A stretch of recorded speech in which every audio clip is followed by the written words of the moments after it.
이번 시간에는 이제 자료 4번 보시니까, 중개업소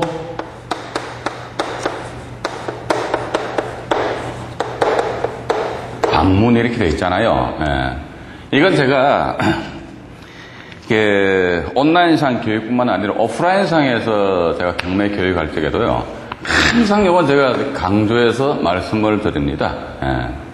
이게 아마 또 이 공인중개사들은 올해 2005년도인가요? 2005년 6월 30날인가 부동산 중개업법이 이제 법명이 바뀌면서 2006년도부터 2006년 1월 말부터 해가지고 이제 공인중개사들도 입찰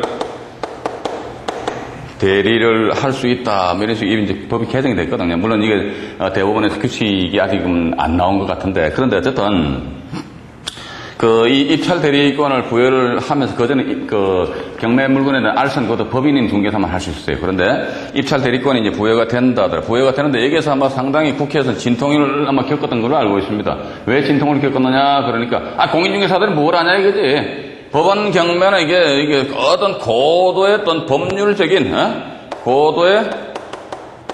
법률적인 지식을 요하는 법률 행위다, 이게 법률 행위.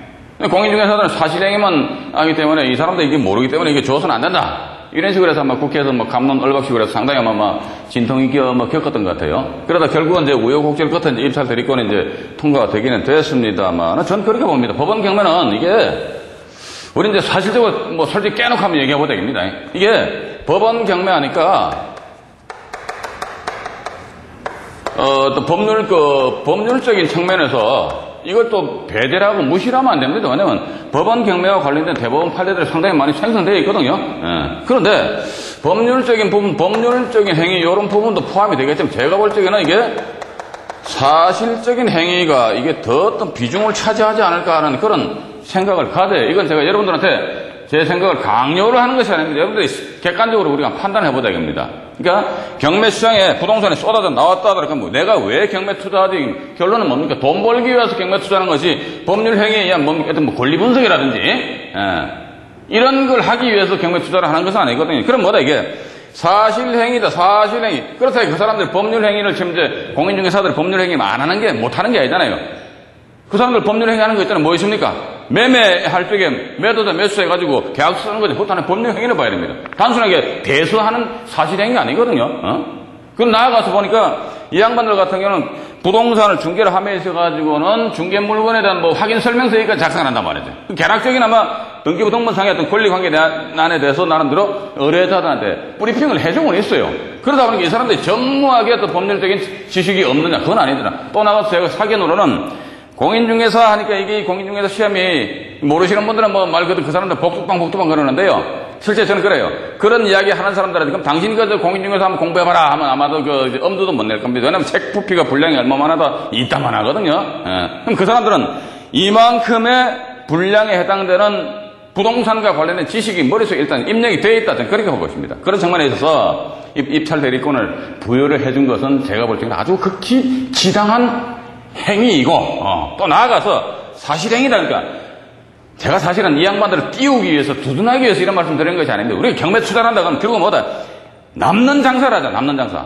이러다 보니까, 때로는 봐서 이제, 이런 쪽에 치우치는 사람들은 그런 이야기도 하곤 하더라고. 뭐냐면은, 아니, 경매 물건인데 감정사가 평가하고 말이지, 인터넷 들어가면 말이지, 가격이 쫙 올라와 있는데, 그것만 가지고도 그 부동산의 현재 어떤 가치에 대해서 일반 투자자들은 알 수가 있는데, 왜 굳이 이 사람들, 왜냐, 중개업 이 사람들 그 지역의 부동산에 대한 전월세라든지 매매 이걸 전문적으로 하다 보니까 그 지역에 대한 부동산 가치는 누구보다도 제일 잘한다 이거지, 그래. 그러니까 그 사람들, 이 법률 쪽으로 좀 치중한 사람들 한 이야기 조금 전에 제가 말씀드렸습니다만은, 감정평가상에 가격이 나오고, 인터넷상에 가격이 다 오픈되는데, 굳이 공인중개사들, 이 사람들, 뭐가 전문성이 필요하냐, 이거지. 그러나 그건 아주 제가 볼 때는 무식한 이야기다, 저는 그렇게 보고 있습니다. 여러분들 말이죠. 인터넷상에 딸깍 들어가면 부동산과 관련된 그 시세들이 쫙 나오잖아요. 그거 절대로 믿으면 안 됩니다. 두 번째, 감정평가사가 평가한 금액이 있잖아요. 이것도 어떻게 우리가 믿으면 안 돼요. 왜 그러냐, 그러니까 이 내용은 제가 지난 시간에 말씀드렸습니다만은 감정평가서를 볼 적에 우리는 뭘 보자? 가격 시점만 보자고 그랬습니다. 그럼 그 가격은 뭐다? 현재 내가 입찰 참여하는데 그 가격은 과거의 가격이더라. 또 나아가서 부동산 경기가 상승되는 것이 아니고 꺾기가 떨어진다 이랬을 경우는 뭐다? 그 감정평가서가 평가한 금액은 이미 과거의 가격으로서 높은 금액을 표시한 것이라. 그걸 어떻게 믿고 우리가 투자 결정하냐 이거지, 그죠? 어? 그러니까 그걸 믿고 내가 투자해가 낙찰받았는데 내가 손해봤다 해가지고 감정평가사라든지 인터넷상에 부동산 이런 포털 사이트를 운영하는 그 회사에다가 손해배상 청구 소송 제기할 수 있습니까? 할 수 없어요. 그럼 뭐다? 결국은 이런 사실 좋다 이거지. 이거 공인중개사도 사실행위를 한다 손치더라도 이 양반들은 뭐다? 제가 볼 적에는 전국구보다는 지역구입니다. 다른 지역은 아마 잘 모를 것 같아. 근데 내가 중개하는 그 지역에 뭐다 이게 그 물건 자체에 대한 전세라든지 월세 또는 매매가 된다면 매매 가격에 대해서는 아마도 대한민국에서는 누구보다도 제일 잘할 것이다. 다른 지역은 잘 모른다 손치더라도 누구보다 제일 잘한다. 또 나아가서 말이죠. 여러분들 이렇게 생각하셔야 돼요. 부동산 있잖아요. 부동산에는요 정가가 없어요.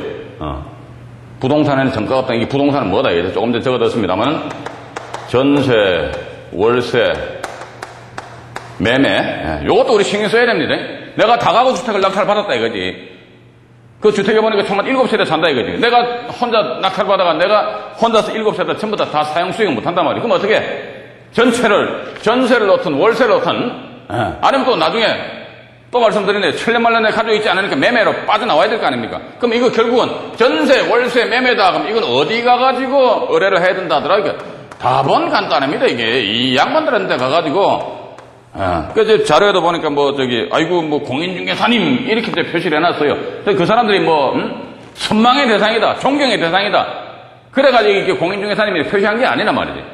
현실을 우리가 직시하다 보면은 이런 쪽으로 결국은 결론으로 귀착될 수밖에 없어요.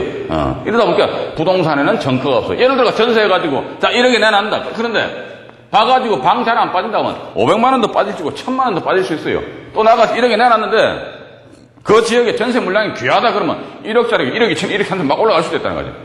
거기에 대한 정확한 정보는 누가 가지고 있지? 이 사람들밖에는 아는 사람 제가 볼 때는 없다. 따라서 여러분들은 말이죠. 경매 투자를 통해서 진정 돈을 벌고 싶으시다. 그러면요. 정직한 공인중개사입니다.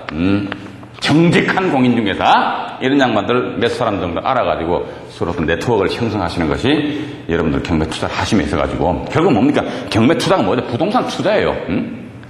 단지 법원 경매 절차를 통해서 내가 부동산을 취득한다는 것일 뿐 부동산을 취득한다. 부동산에 투자하는 것이랑 마찬가지다. 그러면 결론은 어디에서 다 처리한다 하더라? 결론은 이쪽에서 다 처리한다는 거. 그런 측면에서 여러분들이 그 지역에 소재하는 그 중개업소를 통하셔가지고 입찰 참여하기 전에는 비교적 정확한 전세, 내가 요거, 투자 목적, 제가 지난 시간에 말씀드렸습니다만은 이걸 내 재테크 측면에서 투자를 한다더라 이랬을 경우 어떻게 내가 내 집은 저기 있다. 이건 내가 순수하게 이걸 전세는 월세로 놓겠다 이랬을 경우에 사장님이 이거 전세하면 얼마면 빠져나올 수 있어. 월세면 얼마 정도 되겠어.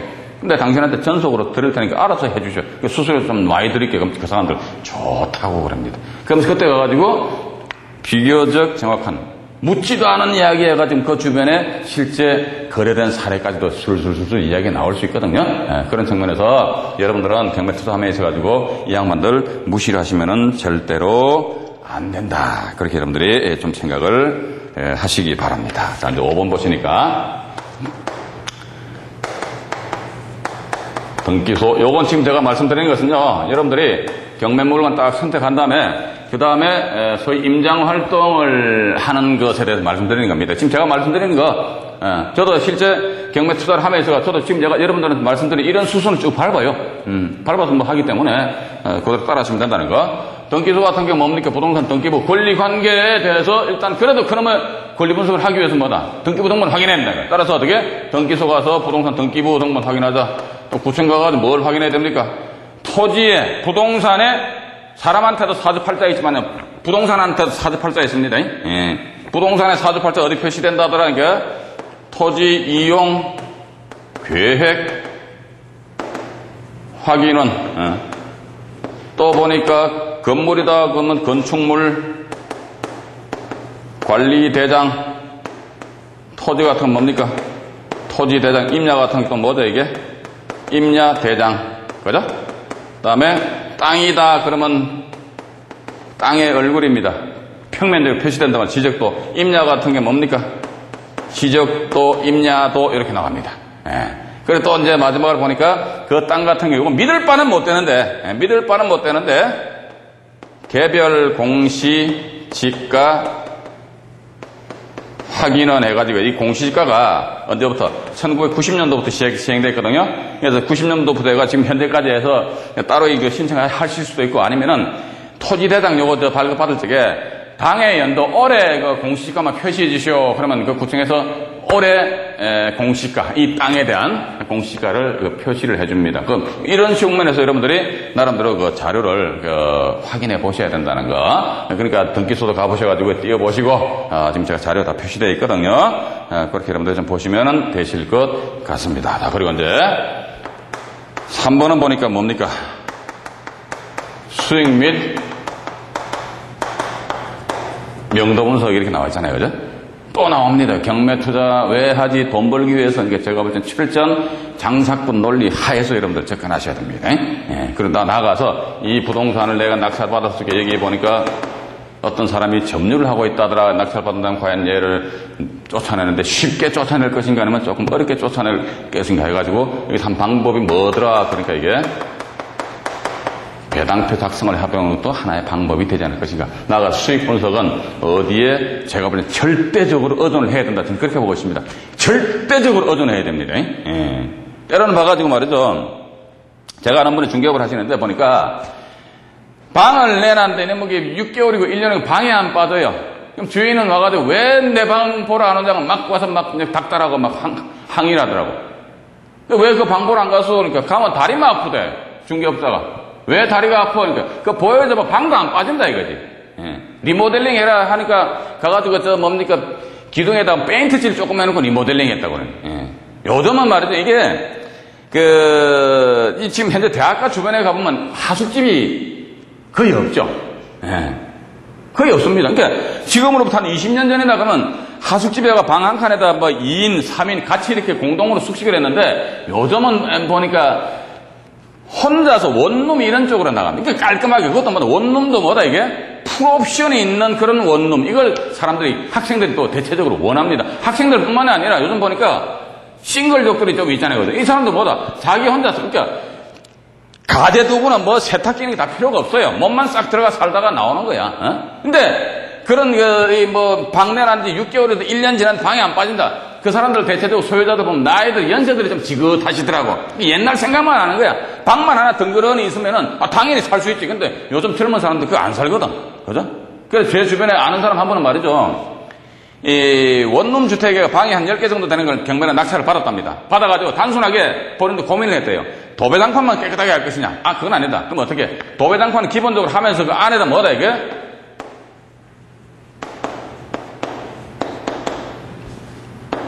룸 에어컨 있잖아요, 그죠? 예. 그러니까 방 한 칸 해봤자 평형으로 따져봐 6평, 7평짜리 이런 룸 에어컨 벽걸이용 에어컨 하나 딱 걸어놔 버렸어요. 그거 하나 걸어놓고 전세 그거 해봤자 한 5, 60만 원밖에 더 합니까? 도배장판 좀 깨끗하게 해놓고 나서 주변의 전세 시세보다도 한 400 내지 500 정도 더 높게 물론 이제 그 안에다가 이제 어떤 경우 뭐 인덕션 해가지고 말이죠. 예. 인덕션 해가지고 그 가스가 아니고 전기로 이렇게 취사하는 그런 게 있습니다. 그리고 또 이제 보면은 이제 공동 취사실도 있으면서 그 안에다가 이제 세탁기도 말이죠. 공동으로 사용하게끔 세탁기도 덜렁 넣어놓고 방 한 칸 더 400만 원, 500만 원 더 높게 내놔도 이야, 이게 더 잘 나가더라 말이지. 그러니까 우리는 이렇게 생각했었는데 그러니까 경매 투자한다고 그러니까 단순하게 내가 저거 받아 전세를 치고 빠진다. 전세 안 빠지면 어떡할 거냐고. 그러면 전세가 잘 빠지게 하기 위해서는 어떻게 한다더라? 이러한 식으로 연구 내지 구구를 돼야만 어떻게 사람들이 들어와 돈은 돌고 돌아야 되는 거 아닙니까? 그죠? 돈은 돌고 돌아야 되는데 명목상으로 떠고 야 저거 봐라 내가 이번에 6억짜리 주택 받았어. 근데 그럼 네 주머니에 돈 얼마 있노? 돈 한 푼도 없어요. 그게 억대 거지 아닙니까? 내가 저 6억짜리 받았다 그런데 내가 투입된 금액 6억이다. 근데 거기서 미리 한 3, 4억, 4억 정도 빼버렸다 그러면 그만큼 그게 돈이 돌아가. 그럼 그 나머지 그 주택에서 빠진 금액과 또 다른데 또 재투자를 할 수 있는 거 아닙니까? 근데 이런 부분에 대해서 그 나이 드신 분들이 대체적으로 조금 보수적이잖아요. 아니, 우리는 옛날에 말이지 방 한 칸만 있어도 충분히 살았는데 요즘 젊은 것들은 뭐 이렇게 말들이 많아. 말들이 많아 해도 안 빠져. 안 빠지면 결국은 뭐다? 시대에 따라가는 수밖에 달리 방법이 없다더라. 제 말씀 맞죠, 그죠? 여러분들 이런 식으로 마인드를 자꾸 바꾸셔야 된다는 거. 그렇게 보시면서 이제 명도 분석, 수익 분석이라 놓고 여기 3번의 수익 분석 및 명도 분석 바로 밑에 보시니까 밑에서 세 번째 줄 중간점 보시니까 그러나 부동산이 소재하는 지역이 재개발 등의 메리트가 있다면 낙찰받은 후에 너 방 좀 빼줄래? 하니까 몸 빼. 그러면 그걸 알았더니 살아라. 이거는 이제 내가 경매 투자를 해가지고 내 주머니에 어느 정도 자금적인 여유가 있단 말이에요. 근데 가보니까 죽여라 하면 어떡합니까? 사람 죽이면 안 되잖아요. 그죠? 뭐 안 나갈래? 못 나갔으면 살아라. 그죠? 그러다 그 지역 텐트가 나중에 재개발 등이 된다 그러면 그때는 철거되면 지가 알아서 나갈 거 아니냐. 이러한 쪽으로 좀 경매 투자를 함에 있어가지고는 뭐다 조금 내가 재가공을 한다든지 아니면 조금 어떤 시간적인 측면에서 내가 좀 여유가 있어야 된다는 거예요. 그러니까 어떤 분들은 보면 말이죠. 때로는 지금 저는 그런 분들 보면 여러분들 중에서 그런 분들은 없을 줄로 잘 알고 있습니다만 그런 분들이 간혹가다 있더라고요. 소위 날로 드시려고 그런 분들이 계셔. 그러니까 저도 이제 이런 경매 강의도 하고 하다 보니까 제 주변에서 이제 경매로 뭐 하나 낙찰 받아달래. 그러면 자금이 얼마 정도 가지고 있습니까? 한 1,000만 원 내지 20만 원 정도 가지고 있는데 이걸 가지고 뭐 1억 2천, 1억 3천짜리, 1억 4천짜리 빌라나 이런 거 손을 대려고 하는데 그럼 나머지 이게 좋다 이거죠. 그러니까 대출을 받아서 치고 빠져나오고 잔금 치르고 명도하고 다 좋은데 문제는 이겁니다. 예를 들어 1억 정도 대출을 받았다 이랬을 경우에 거기에 대한 이자 이 부분에 대해서 사람이 말이죠. 여러분들도 실제 내 돈 온 돈이 아니고 은행에서 거기가 다 대출을 받아가지고 투자를 한다 이랬을 경우에 낙찰받기 전에 어쨌든 저게 내 걸로 낙찰받기를 원한단 말이에요. 근데 일단 딱 낙찰받고 나서 잔금을 지급한 그 순간부터 어떻게 대출했다는 이자가 나가거든요. 그럼 자기는 이걸 얼마에 전세를 놓고 얼마에 팔았을 때 얼마 남는다. 그거는 낙찰받기 전에 생각했는데 그 생각은 싹 잊어먹어버려. 잊어먹고 어떻게? 야 지금 봐라. 한 달에 이자가 40만 원, 50만 원 나간단 말이에요. 이런 측면에서 생각하시는 분들이 있습니다. 그럼 그런 분들은 마인드가 어떻게 급해. 막 급해지는 거야. 이러다 보면은 앞에서 남는데 뒤에서 모자라버려. 돈이 안 나와버려. 이러다 보니 돌아서가 지 잘못한 건 생각 안 하고 이거 경매해봐도 큰 재미도 없어. 그래서 주변에 괜히 경매 진정 열심히 여러분들처럼 말이죠. 공부하셔가지고 진짜 열심히 경매 투자를 하실 분들은 괜히 김 빠지는 이야기만 하고 지가 잘못한 거는 생각 안 하고. 그러니까 일정 어떤 물건이 있다. 그러니까 이게 물건 참 선택 참 잘 하셔야 될 것 같아요. 여러분들은 뭐다 이게 단지 권리관계된 분석 이것만 여러분들이 체크 점검을 하시면은 큰 돈은 못 버실 거다.